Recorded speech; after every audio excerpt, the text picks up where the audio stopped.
It's been a devastating week for all of us.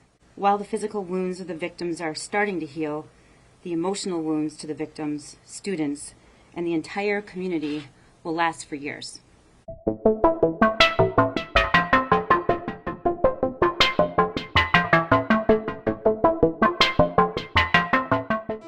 What's going on, everybody? This is your boy Mike, and tonight we're going to talk about Ethan Crumbly, give you some backstory on him, his parents, and what led up to the incident that left 4 kids dead and 7 others injured on November 30th at Oxford High School. First, I want to say that my heart goes out to anybody who lost somebody in this tragic event. Nobody should have to worry about their kids dying or not coming home safe when you send them off to school every day. Jennifer Crumbly, age 43, was a marketing director. I say was because it's likely none of these people are going to be doing any of this after this. So during 03 to 04, she wrote a couple bad checks, ended up catching some fines, later caught a DUI. James Crumbly, age 45, was in tech sales. In 05, he also got caught with a DUI. Later that year got caught with a suspended license, then later got in trouble for child support. It said that he wouldn't even pay $67 and he was making 6 figures. Turns out that his ex was pretty pissed off about it. He really is. The whole time of my son growing, my son is 18 years old now. And you know, I cried the moment he turned 18 because I thought all of this hell is over as far as dealing with my son. My son is 6'3" and 240 pounds. Do you know how much $67 a week pays? I'm sure he knows exactly how much it pays. And I'm sure he couldn't live off of that either. What a prick. Ethan Crumbly was 15 years old and was a sophomore at Oxford Township High School. Not much is known about him, but a fellow 10th grader told a news outlet that he was quiet and that he would never really talk to people. It's also alleged that they left him home all alone at age 8. Now for the events leading up to the shooting. On November 26, James Crumbly walked into the local gun shop and bought a 6-sword 9mm pistol. It's said that Ethan was with him that day. By November 28th, multiple posts on social media started to surface. One from Ethan, one from his mom. Ethan's just stated, "Just got my new beauty today." His mom stated that they were at a gun range, testing out his new Christmas present, both confirming that they got the gun for Ethan. On November 29th, while in class, Ethan gets caught online on his phone searching for ammo for the gun.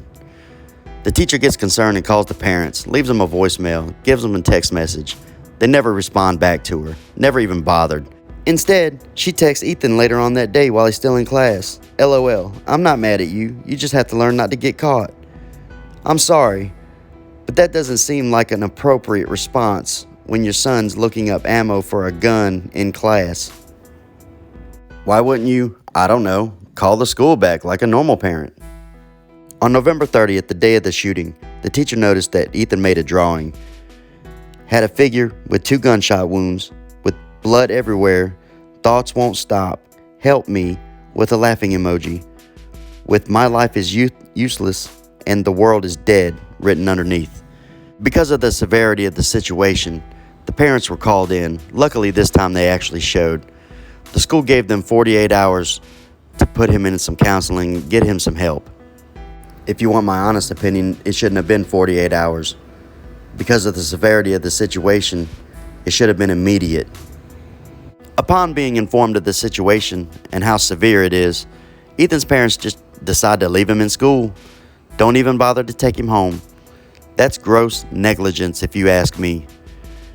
Not only that, they never checked his backpack, never asked him about a gun, and then the school, on top of everything else, sends him back to class like nothing's wrong. Instead of going back to class, Ethan goes to the bathroom, gets his 9mm out of his book bag, then proceeds down the hall, firing shots off in the classrooms. 4 ended up dead, 7 others injured.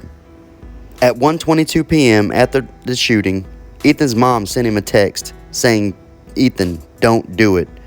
At 1:37, James called in and said that his gun was missing to the police. My only guess as to what the text message from his mom could mean would be that she knew that he was the one that did the shooting and she didn't want him to kill himself. After the shooting, the Crumblys went into hiding. Meanwhile, their son got arrested. On December 3rd, they were found in a warehouse in the basement. They were caught, the counts, and brought in. Stands as of now, Ethan Crumbly is charged as an adult. 1 count of terrorism, 4 counts of first-degree murder, 7 counts of an assault with intent of murder, 12 counts of possession of a firearm. James and Jennifer Crumbly, both are facing 4 counts of involuntary manslaughter. Do I think these charges will stick? Absolutely, and I hope that they do. Upon raiding their home, they found Ethan's journal, which contained some very disturbing images of exactly what he wanted to do with the gun. This boy needed help for a long time, and the parents just ignored it.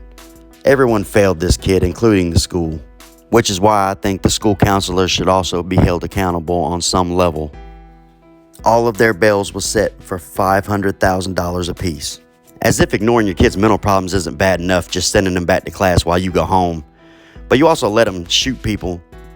They get arrested while you go into hiding, skip out on your arraignment.